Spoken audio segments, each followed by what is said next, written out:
Imaginez un monde où chaque pas que vous faites, chaque choix que vous envisagez soit surveillé, jugé et condamné.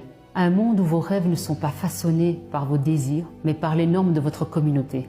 Ce monde existe au sein de nos sociétés européennes. Mon nom est Fadila, j'ai grandi à Keurigem, près de Molenbeek, en Belgique. Je suis travailleuse sociale, anthropologue et directrice de l'Observatoire européen des fondamentalismes. Mes grands-parents sont originaires du Maroc. Ils sont venus immigrer en Belgique à la recherche d'un avenir meilleur. Avec le temps, j'ai été témoin d'une transformation radicale de la communauté marocaine. Ma famille, qui pratiquait sa religion d'une manière discrète et personnelle, a commencé à revendiquer une identité collective, plus affirmée et rigide.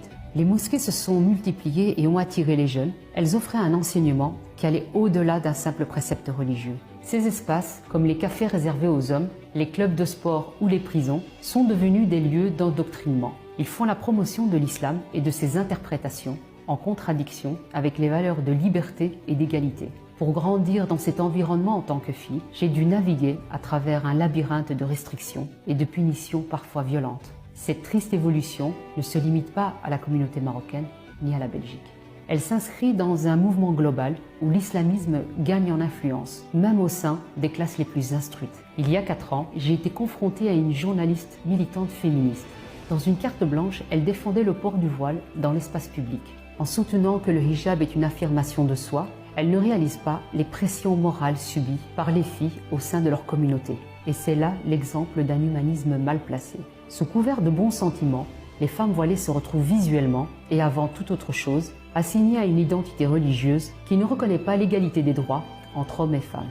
Il existe une alliance entre l'islamisme et une certaine gauche politique, qui est motivée par une double stratégie.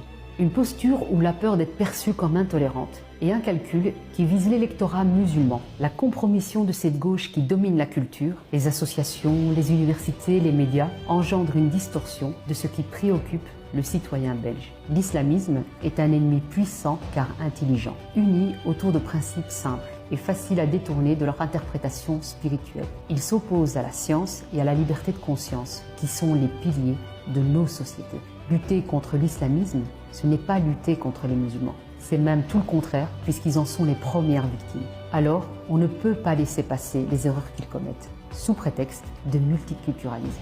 Il faut maintenir une vigilance constante, en ne concédant